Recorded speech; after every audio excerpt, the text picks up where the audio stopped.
안녕하십니까. 저는 강남농법인의 김혜선 고문입니다. 오늘도 정봉수 농사님 모시고 우리가 그 퇴직금이 사실 많은 분들한테 궁금한 사항이 많고 되게 복잡합니다. 사실 우리나라 많이 유일하게 갖고 있는 퇴직금 제도인데 이거에 관련해서 어떻게 하면 이제 그 지급을 하는지 아니면 지급 안 하는 방법도 있고 다양한 그 전문가의 의견을 한번 분석해서 들어보도록 하겠습니다.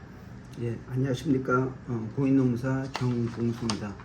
퇴직금 제도는 우리나라의 노동법 역사와 같이 합니다. 처음에는 뭐 30인 이상, 그리고 뭐 10명 이상, 5인 이상 이렇게 적용되다가 2010년도부터 1인 이상 모든 사업장은 다 퇴직금이 적용됩니다. 사실상 퇴직금은 전 세계적으로 해서 유일하게 법정 퇴직금은 한국만 적용되고 있습니다. 그래서 이 제도를 없애기 위해서 2005년도에 퇴직연금 제도를 도입을 했습니다. 퇴직금에 가름해서 연금식으로 이제 적립을 하게 되면은 근로자가 이제 적당한 시기나 또 퇴직으로 인해서 이제 수입이 없을 때 그 퇴직연금을 받게 됩니다. 그러면 지금까지 비록 그 퇴직연금 제도가 도입됐지만 퇴직금 제도도 같이 운영되고 있습니다. 그래서 퇴직금 제도하고 퇴직연금 제도는 같은 제도입니다. 둘 중에 하나를 회사가 선택을 해야 됩니다. 그러면 퇴직금은 어떤 것인지, 그는 그 근로자가 1년 이상 한 사업장에서 근로자로 일하게 되면은 받게 되는 그 추가 임금이라고 할 수가 있습니다. 이거는 임금이기 때문에 회사가 은혜적으로 주는 게 아니고 당연히 받을 수 있는 권리가 발생합니다. 그래서 그 근로기준법 34조의 퇴직금 규정이 있고, 이 34조 규정이 근로자 퇴직급여 보장법으로 이제 별도로 확장돼서 이제 옮겨가 있습니다. 그러면 퇴직금은 근로자의 계속 근로 연수에 그 31분의 평균 임금을 계산한 임금을 지급한다.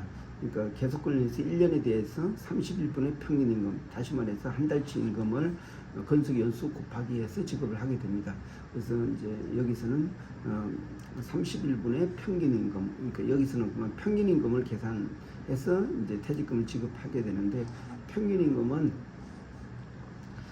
그 사유가 발생한 날 이전 3개월간 그 근로자에 지급한 임금 총액을 그 기간의 총이익을 나눈 금액을 말합니다. 다시 말해서 그러면 이제 예를 들어서 뭐 200만 원이면은 그 약 한 120, 하루 일당이 이제 평균 임금이 이제 200, 그러니까 200을 석 달치 200이면 600인데 600 나누기 90일 이렇게 하게 되면은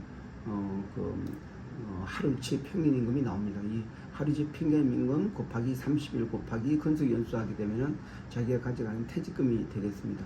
그래서 평균 임금이기 때문에 이제 평균 임금은 실제로 받는 임금 전체를 얘기를 합니다. 그래서 예를 들어서 성과급이나 이런 것, 또 연장수관 이런 경우는 이제 그게 임금 지급 시기에 해당하는 거는 그 임금에 들어가는데, 퇴직금 같이 연 단위로 지급하는 거는 그 연 받은 임금을 12분의 3만큼 해서 3개월치 임금에 이제 포함하게 됩니다. 그러면 이제 아까 고모님께서 말씀하신 이런 퇴직금을 지급하지 않기 위해서는 어떻게 해야 되냐 하면은, 그 반대로 퇴직금에 필요한 그 요건, 그걸 반대로 해석하면 됩니다. 다시 말해 퇴직금은 근로자의 계속 근로에서 1년에 대해서 지급한다고 하니까 1년 미만으로 고용하게 되면 퇴직금이 지급하지 않아도 됩니다. 그리고 또 근로자를 이제 사용자가 이제 그 근로자로 사용하는 게 아니고 프리랜서로 사용하게 되면은 이 퇴직금이 발생하지 않습니다. 그리고 근로시간이 현재의 짧은 근로자로서 이제 근로기준법 18조 3항에 보면 초단시간 근로자에 대해서는 퇴직금이 발생하지 않습니다. 초단시간 근로자는 월 60시간 미만, 다시 말해서 평균적으로 일주 15시간 미만자로 근무하는 사람들 같은 경우는 퇴직금이 발생하지 않습니다. 그래서 이 제도를 악용하기 위해서 그 많은 회사들이 그 근로계약을 10개월로 작성하고 2개월은 네가 휴가 가라, 뭐 그런 방식으로 오랫동안 해왔는데, 그게 퇴직금이 예, 그러니까 그 기간만 2달만 빼고 나머지 기간을 건설 연수로 봐가지고 퇴직금을 지급하라는 이러한 그 고용노동부의 어떤 해석이 있었습니다. 그리고 또 제가 본인이 직접 본 노무사가 직접 담당한 것으로서 그 굉장히 우리나라에서 유명한 그 어학원이 있는데 이 근로자들을 근로자로 채용한 게 아니라 프리랜서로 채용했습니다.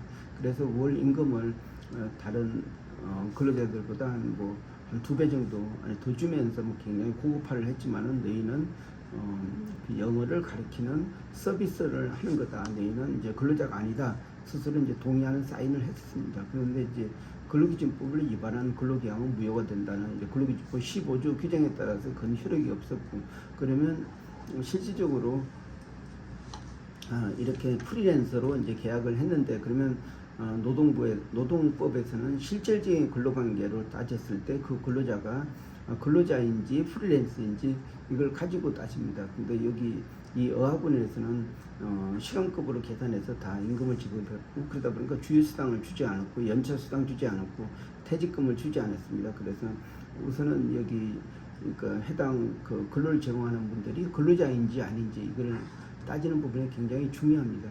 왜냐하면 퇴직금은 근로자한테만 지급해야 되기 때문에 그래서 제가 근로자성에서 여기에 있는 어학원의 강사들은 그 인적 종속성으로 이제 그러니까 그 회사에 이제 전속적으로 일을 해야 된다. 그리고 이제 근로 시간이나 또 근로 장소 그리고 또 그 교섭하는 방법까지도 회사가 다 알려주는 방식으로 해야 된다. 이런 인적 구속력이 있었고 또는 경제적 구속력도 같이 보게 됩니다. 이 임금을 근로의 대가로 받았는지 그리고 시간급이 정해져 있는지 그때 그 어학원 같은 경우는 시간급으로서 이 근로자들한테 지급을 했습니다. 그래서 하여튼 이런 부분 그리고 하여튼간에 그래서 결국은 프리랜서가 아니고 근로자로 인정받는 바람에 그 기간 동안에 안 줬던 그 실제적으로 퇴직금 그리고 또 주휴수당 또 연차수당 그리고 또 하여튼 이런 부분이 이제 지급되지 않았다고 해가지고 다 같이 청구를 했습니다.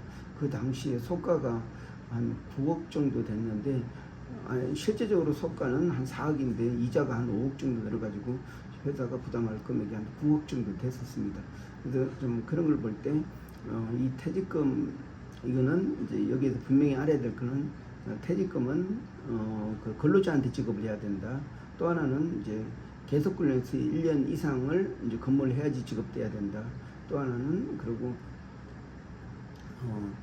그 예를 들어서 그 중간에 끊어졌더라도 계속적으로 이제 근무를 하게 되면은 그 하나의 어떤 연속적인 근로로 본다. 그러니까 원래 왜냐하면 퇴직금은 이제 1년 이상 근무해야지 발생을 하게 됩니다. 그렇기 때문에 좀 이 퇴직금은 후불임금이라고 하고 있습니다. 그래서 이러한 부분에 대해서 회사는 인지를 하고 이제 그 퇴직금을 주지 않기 위한 방법을 다른 방식으로 고안을 해야 됩니다. 예를 들어서 프리랜서로 둬가지고 이제 일 있을 때 와서 이제 근무하는 그런 방식이 있을 수 있습니다. 이거는 순수하게 프리랜서입니다. 프리랜서가 되기 위해서는 2가지 요건이 있어야 됩니다. 하나는 이제 어떤 본인이 하는 일의 업무의 전문성, 또 하나는 이제 그 어떤 업무를 할 때 어떤 독립성이 있는지 여부 이런 2가지 부분을 가지고 판단을 하고 있습니다. 네, 오늘도 퇴직금 관련해서 되게 자세히 말씀하셨는데 사실 프리랜서로 이렇게 엄격하게 하면 몰라도 대부분의 경우 이 퇴직금을 피해갈 수 없는 것 같은데요. 지금 말씀하신 2가지 경우와 같이 뭐 10개월씩 잘라서 근무를 하더라도 이게 계속되다 보면 이게 뭐 근로자성으로 또 판단이 되게 되고 말씀하신 그 어학원 같은 경우도 소급해서 다 적용하는 바람에 다 물어내야 되는 하는 그런 상황이네요. 네, 맞습니다. 이 퇴직금은 그 퇴직한 날로부터 3년이니까 항상 소멸시효라는 게 있습니다. 우리 청구할 수 있는 소멸시효는 3년으로 하고 있습니다.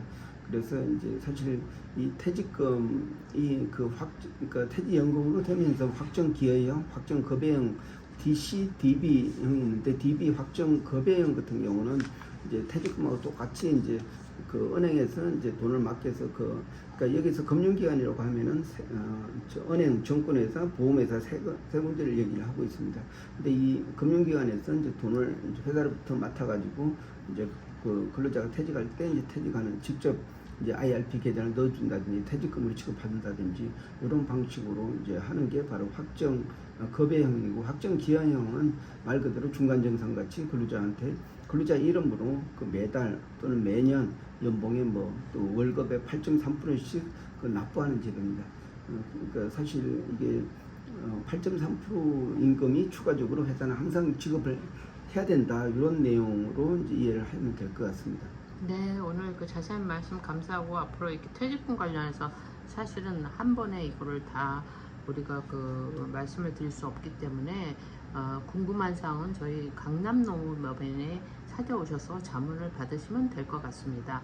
예, 맞습니다. 예, 언제든 찾아오시면은 적극적으로 도와서 문제를 해결해 드리도록 하겠습니다. 고맙습니다.